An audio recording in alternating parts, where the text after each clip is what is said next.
Welcome to the How2Dad podcast. My name is Devin Pierce. I'll be your host today. Today's topic is loose parts play.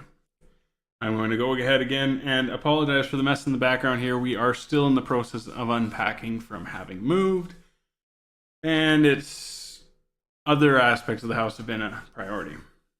If you're an audio listener, that'll have no bearing for you, and I apologize. Today's topic, as I said, is loose parts play, and if you're not really sure what loose parts is, I'm going to give you a description here in a second, and I'm also going to tell you where I learned about this term. And as we go through the episode here, we'll be talking about why I feel it's important. The term itself comes from an architect named Simon Nicholson. He believed in the human capacity for creativity and tells us that loose parts play, or loose parts themselves, are aspects of an environment that encourage or empower one's natural creativity. Mr. Nicholson prides himself on creating spaces that adhere to this philosophy and encourage those things in other people, while himself also being a creative person as an architect. I learned about this term from a book called The Last Child in the Woods, and that book was written by Richard Louv, L-O-U-V. It was published back in 2005. I just had the opportunity to read this book with my spouse this past summer. We unfortunately have not yet finished the book, but it's a really great book. And what I like about this book is that it discusses a bit of a cycle that happens within our society in North America, and probably with most first world nations, or whatever the colloquial term is now. It talks about how the changes in North American society have created a reduction in exposure for children to nature. And this comes in a variety of different ways. We're not just talking about screen time here, although that is definitely becoming a more prevalent topic that people are discussing in modern society. He calls this deficiency a nature deficient disorder. With that, this recognition of nature deficiency in our day-to-day lives, this has sparked things like the whole push for going green and the green movement. It has also been the identification and the request for a reduction in screen time for our children, both in schools and at home. There's been studies done on how screen time negatively affects the human brain and development. Fun fact, if you're an Albertan, the Alberta Health Services actually recommends that you keep your children away from any type of screen until they are at least 2 years of age. That's just a random fact for the day, I guess. The aspect of making healthier life choices also comes from that. We're seeing a big push as a sociological whole towards being outside more, finding outdoor activities, and finding ways to do those activities in a healthy and respectable manner to nature, right? One of my favorite stores is Mountain Equipment Co-op, and they have on their own scale of things, like so much stuff that they do to try and encourage people to get outside and participate in the world. This is a learned behavior, and this is where we're going to get touched into this cycle. Society has taken nature from children in a variety of different ways. The book touches on it. Then those children grow up to be adults who value nature less, so they then reduce the exposure even their children have compared to them. And this isn't a recent thing, just so we're clear. This is over the last 100 years, almost 120 years now. And the aspects of those things, how they perpetuate their own negativity. This book gives you guys some insights into what we've done as a society that's having a negative impact on children, and how those children's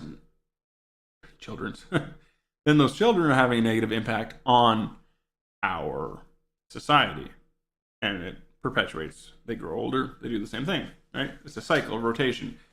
And loose parts play is one of those aspects that we as parents can encourage in our children to give them a better foundation, so that when they become adults, they don't end up in the same trap, and they can start to build a better world than what we've been doing. The book itself, I'm going to get away from the book here in a second, is a great resource for statistical information for a bunch of different things that have happened in North American society over the last 100 years. So it's hugely educational on so many levels besides just being nature deficient disorder or talking about loose parts play. But it was my introduction to it, so I wanted to talk to you guys about it. Richard has many more books now about connecting with nature and its importance. He worked on a book with another author whose name I can't remember. That book is actually really quite large. But Richard has a few smaller books that kind of take aspects of this and have touched up on it and added to it since its original publication in 2005. I believe the last book, or one of the books that I saw, which I'm interested in reading now that I know that it exists, was published in 2012. Loose parts play. In order to be considered loose parts, the item has to inspire the imagination of the child on their own terms. So it shouldn't be an organized, structured playground or toys or sporting activity. Those don't count as loose parts. Anything that has a limitation or a restriction on the child's ability to problem solve is no longer loose parts. I'm going to give you an example of a good loose parts experience that we had in our own family. And that was with making boxes into spaceships. Okay? My wife and I, we got fins and rotors and fans and made little rockets for the wings out of toilet paper rolls and paper towel rolls, and we hung string so that the kids could have the boxes when they stood up hanging balanced off of them level and not flopping to one side or whatever. They could run around the house and have fun with their new spaceships. We took the loose part, a box, and we made it into a more fixed part. After about 20 minutes or so of our kids playing with these boxes, they said, "Yeah, can you put the spaceships back into being boxes?" Like, we cut holes, put windows with clear plastic. It was an awesome experience and a great creative activity for us as adults to get on our hands and knees and make things out of these boxes. So that was cool. Our kids were bored watching us do it. But they were pretty small at the time, so we weren't trusting them with scissors to do it themselves. That being said, a loose part can be synthetic as well as organic. It does not need to be a nature thing. I realized I was talking quite prevalently about nature previously. What's important is that you don't have a situation like our spaceship boxes.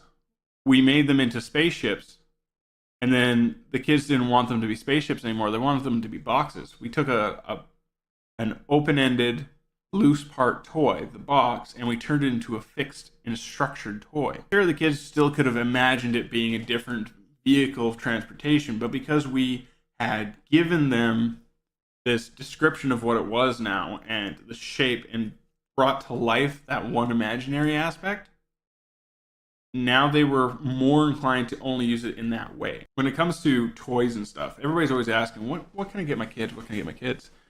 And when it comes to not wanting a structured toy and stuff, I tell people all the time, go buy yourself something. Give my kids the box. They'll have more fun with it, and it'll last longer than any toy before they forget about it. And that's true. And this is kind of going to tie us into more stuff here in the end. What you can do is when your kids are playing with stuff and being creative, sometimes they get a little out of hand. Don't interrupt that, though. That creativity is really quite crucial while they're taking these loose parts and finding things to do with them. What you can do, or what we do with our kids, is we take them out of their creative world for a minute when we establish reality with them. So if my son is playing with a toy airplane and suddenly it's a submarine, and that it's both or something, I do kind of ask him questions about it. And we establish that we know that planes aren't submarines and what the differences are, and we do that kind of thing. Whether that's wrong or right, I'm not really sure. I'm not a parenting expert. I'm just a parent. But I'm a parent that wants to talk to you guys and share with you guys my experiences, hence this podcast. The best thing you can do to engage your kids and help that creativity expand is to ask them questions about it, though. Well, how does the spaceship turn into a submarine? And the older they are, the more complicated questions you can ask, and you can dig a little deeper and deeper with each kid. The best part about that is You get to establish a relationship with your kids by showing interest in what they're interested in. And then you also get to understand better what your kids find entertaining. There'll be a video coming out on the YouTube channel, not this Thursday, probably next Thursday's video will be about moving with small children. And I'm going to be talking about how asking your kids questions can lead them to establishing their independence from you, their individuality, and also update you on what they care about. But just a little teaser for you guys. So I had already kind of brought up open-ended learning a little bit here. The open-ended learning is pretty self-explanatory, and it goes hand in hand with that loose parts play. Loose parts leave you for open-ended learning experiences, which is to learn without a set or intended lesson, right? You send a bunch of kids out in the woods to play with sticks because that's what's in the woods. You don't intend for them to learn and establish a hierarchy and how that works and who's in charge. But it happens naturally. Kids decide who the leader's going to be and who gets the biggest stick and who gets the smaller stick. And they learn all these social skills from a bunch of sticks in the woods, right? And that's kind of the thing that we're getting at. The nice thing about it is it's very minimalistic for a parent to set up open-ended play. You want it to be something that the child can involve themselves in an actual experience using the loose parts, which then they naturally explore things with and learn from without the direct control, direction of an adult. So you can set them up with building blocks.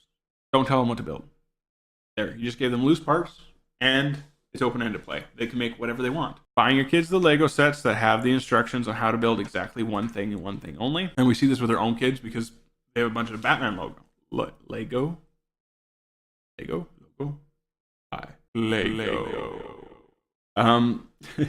And that my kids kind of didn't realize that they could build other things with that stuff because they were given an established and a fixed, structured way to build with it.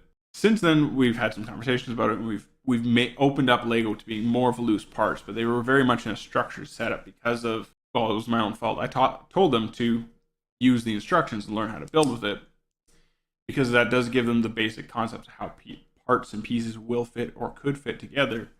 But then they weren't expanding on that because I'd taken away the lack of structure for loose parts and open-endedness, right? It's really a tricky spot. And this is a good example of I let the guiding aspect become more of a controlling aspect, and you want to keep it from becoming you being overbearing, or in this case, the instruction manual became overbearing. We weren't necessarily the issue in this situation. Besides you being responsible for setting it up by giving them the components that they need, you are also responsible for the safety of your children. So you send your kids to go play in the woods. Maybe you should go with them. Just a suggestion. Or if you've been in the woods recently, to make sure that there is no barbed wire or anything random that they might hurt themselves on. If you're new to the area, that's a good example as well. As long as you can keep the open-ended and loose parts aspect of it available to them, you got to just make sure that it's safe for them to do it. And they can play and explore and create and be wild and crazy children all they want, right? The loose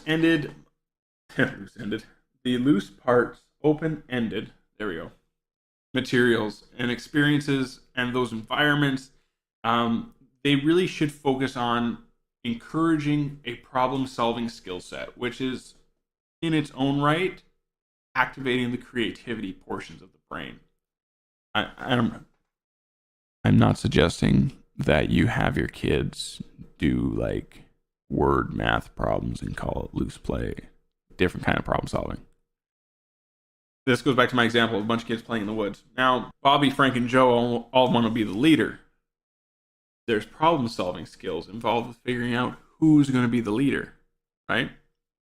Then you also have the aspect of them being able to make decisions about it. Those skills transfer over to other things. Another purpose of the loose-ended, I did the loose-ended thing again, didn't I? Jeez. Open-ended and loose part materials and experiences, environments, is that it's centered around the child. It's not centered around you. It's not centered around an activity. It's It's not centered around interacting with child B so that B can have some friends too. It's about that child and their singular experiences. Yes, they can be done as a group of children, but if each child isn't experiencing it, if it's not centered to them learning something by just letting them have the ability to make those decisions for themselves, it's not truly achieving the same goals. I think I got a lot of good examples here for you guys of finding some loose parts in the world around you. So we're going to hit up 3 spots. We're going to talk about in nature, we're going to talk about on the playground, and we're going to talk about indoors. And some of these things kind of cross over. So as an example, in nature you have water, dirt, sand, rocks, fallen tree branches. Please teach your kids not to rip branches and barks off of living trees. Please. Show Mother Nature some respect. We do not want our kids destroying nature to have fun. That's part of our problem as a society. Leaves that have fallen, pine cones that have fallen, shells along the beach. I think I already said rocks. You can find some of those same things on the playground. And a step further, the playground is where we start to introduce the synthetic loose play items, such as chalk. I know chalk is actually naturally occurring, but sticks of chalk aren't. Different containers so they can sort things and organize things and make different aspects of stuff that way. Cups, old tires. They don't really use tires on playgrounds anymore, so I guess that one might be a little bit hard to do. But if you have tires you're going to get rid of, make a playground out of them for your kids in the backyard. And balls. A ball can be all sorts of things. It can be a ball. It can be a fireball. It can be it can be a projectile of some kind, right? Or they can pretend a group of balls with planets and they can make them spin and talk about what's going on those planets. I was a really nerdy kid. That's something I would do. I don't know if that's something regular people's kids would do, but I could see my son doing it. My daughter, not so much. I give her a herd of plastic ponies. Now that girl come up with all sorts of stories for them ponies. And every single one of them knows who their daddy is, their mama is, how many brothers and sisters they got, and all sorts of craziness.